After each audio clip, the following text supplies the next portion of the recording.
साहिब अब मेरा काम हो जाएगा ना? उसने दीवार की तरफ रुख मोड़ा और तेजी से कपड़े पहनने लगी। हाँ हाँ भाई। मेरी सांसें अभी भी बेतरतीब थीं। फिर मैं पैसे लेने कब आऊं? दुपट्टे से उसने मुंह पूछा और फिर झटक कर लपेट लिया। पैसे मिलने तक तुम्हें 1-2 चक्कर तो और लगाने ही पड़ेंगे। कल ही मैं मालकान से तुम्हारे शौहर का जिक्र करता हूं। मैंने शर्ट के बटन लगाए, हाथों से बाल संवारे और दफ्तर के पीछे रिटायरिंग रूम के दरवाजे से बाहर झांककर आसपास एहतियातन एक तायराना नजर दौड़ाने लगा। वैसे तो नया चौकीदार वक्तन फवक्तन चाय पानी के नाम पर मेरी तरफ से मिलने वाली छोटी मोटी रकम के बदले मेरा खैर ख्वाह था, मगर फिर भी मैं किसी मुश्किल में गिरफ्तार नहीं होना चाहता था। फिर मैं कल ही आ जाऊं? वो मेरे पुख्ता जवाब की मुंतजर थी। कल नहीं। मैं रोज उसके यहां आने का रिस्क नहीं ले सकता था, इसलिए बस आह भर कर रह गया। हाय गरीबों को भी कैसे कैसे लाल मिल जाते हैं। मैंने नजरों से उसके जिस्म के पेचो खम को तोड़ते हुए सोचा। अरे सुनो, तुमने शलवार उल्टी पहन ली है। वह चौंक कर अपनी टांगों की तरफ झुकी और खज्जल हो गई। उसे उतार कर सीधी कर लो, मैं चलता हूं। 5 मिनट बाद तुम भी पिछले दरवाजे से निकल जाना, और हाँ, एहतियात से, कोई देख ना ले तुम्हें। उसका शौहर जैमल खान कई सालों से हमारी फैक्ट्री में रात का चौकीदार था। 3 हफ्ते पहले फैक्ट्री में दाखिल होने वाले डाकुओं के साथ मुज़ाहमत में टांग पर गोली खाकर घर में लाचार पड़ा हुआ था। मालिकान उसके इलाज के लिए 50,000 रुपए देने का ऐलान करके भूल गए थे।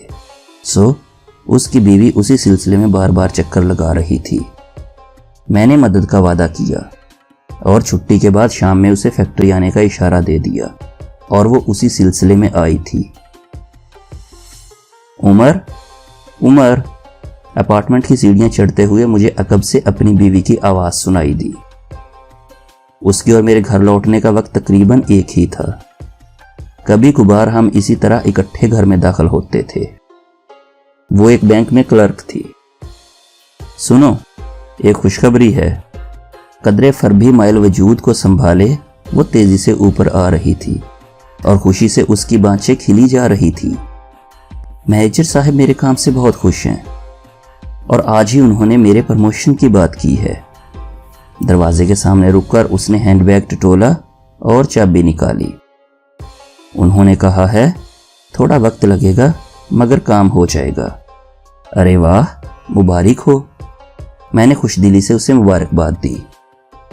वो बोली, तुम्हें पता है मुझ समेत 5 उम्मीदवार हैं और वो आसफा है ना, वो मेरे हक में नहीं, मगर डायरेक्टर साहब मेरे काम से बहुत खुश हैं।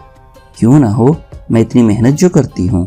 और वैसे भी वो घर के अंदर दाखिल होते हुए मुसलसल बोले चली जा रही थी। मैं उसकी पैरवी करते हुए उसकी फतह की दास्तान से महजूज हो रहा था कि अचानक मेरी नजरें उसकी उल्टी शलवार के रेशमी धागों में उलझ गईं।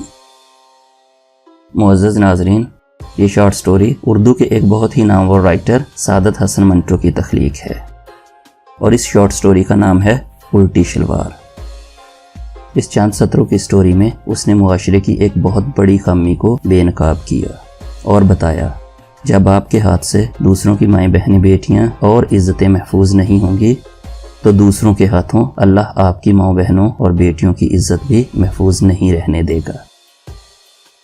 अल्लाह हम सब का हामी और नासर हो। अल्लाह हाफिज़।